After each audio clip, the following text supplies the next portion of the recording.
Good morning, everyone. Today, we'll discuss and understand about the most important branch of pharmacology, that is pharmacokinetic. बिना pharmacokinetic पढ़े आप pharmacology अच्छे तरीके से समझ ही नहीं पाएंगे।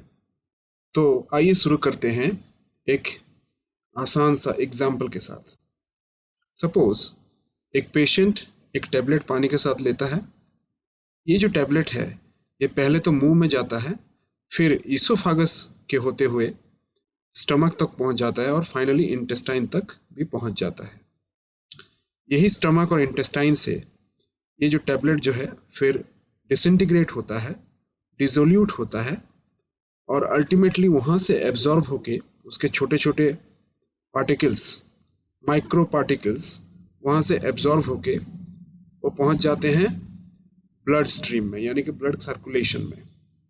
इसी ब्लड सर्कुलेशन के माध्यम से ब्लड के साथ फ्लोट करता हुआ वो पहुंच जाता है target tissues, for example head, neck, heart, kidneys, lungs, each and every part of the body. और इसी रास्ते आपके शरीर में जहां कहीं भी किसी तरह का कुछ प्रॉब्लम है, कुछ डिसऑर्डर है, कुछ डिजीज है, वहां तक ये जो दवाई है ब्लड के स्ट्रीम के माध्यम से पहुंचता है और फाइनली अपना फार्माकोलॉजिकल एक्शन दिखाता है। सो ये जो मूवमेंट ऑफ द ड्रग है जो शुरू होता है माउथ से और अल्टीमेटली ब्लड के होते हुए टारगेट टिश्यूज तक पहुंच जाता है, इसी मूवमेंट को जब हम स्टडी करते हैं इसको बोलते हैं pharmacokinetic study. Okay, the definition of pharmacokinetics is it is the branch of pharmacology which deals with study of movement of the drug, which means it deals with the study of absorption, distribution, metabolism and excretion of the drug, which is in short also referred as ADME of the drug. So basically pharmacokinetic means what body does to the drug. So pharmacokinetic का मतलब है कि body, अपना जो शरीर किस तरह से ड्रग के ऊपर अपना प्रभाव डालता है।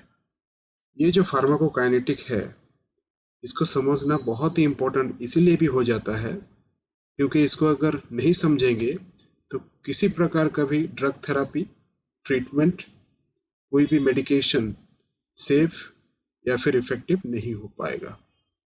तो इसीलिए आगे बढ़ते हैं और देखते हैं कि किस तरह का प्रभाव हमारा शरीर एक ड्रग के ऊपर, यानी कि एक मेडिसिन के ऊपर डालता है। The first step in pharmacokinetics is absorption, यानी कि ये जो ड्रग का मूवमेंट है इसमें सबसे पहला जो स्टेप है वो है absorption. So to define absorption, the movement of the drug from its site of administration into the blood circulation, which means अगर कोई दवाई स्टमक में या फिर इंटेस्टाइन को पहुंचता है तो वहां से जिस माध्यम से, जिस प्रक्रिया से वो एब्जॉर्ब होने के बाद ब्लड सर्कुलेशन तक पहुंचता है, इसी प्रक्रिया को हम बोलते हैं drug absorption, which is the first step of pharmacokinetic process. ये जो एब्जॉर्प्शन इसलिए बहुत ज़रूरी हो जाता है क्योंकि अगर एब्जॉर्प्शन ही नहीं होगा तो एक दवाई जो है जीआईटी में ही रह जाएगा, स्टमक में, इंटेस्टाइन में, वहीं पे ही रह जाएगा और फिर फेसेस के थ्रू वो शरीर के बाहर निकल आएगा। इससे कोई फायदा नहीं मिलेगा शरीर को, ना ही वो दवाई का कोई फार्माकोलॉजिकल एक्शन हमारे शरीर में दिखाई दे पाएगा। इसीलिए to reach the target tissue, a drug has to reach into the systemic circulation which is the blood stream.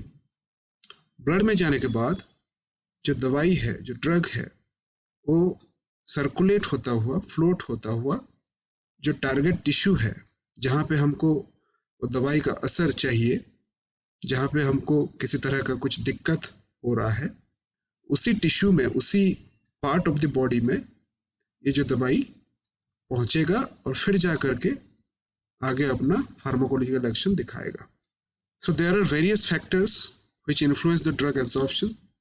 So basically, the factors which influence the drug absorptions are route of drug administration, drug formulation, physiological characteristics of the individual.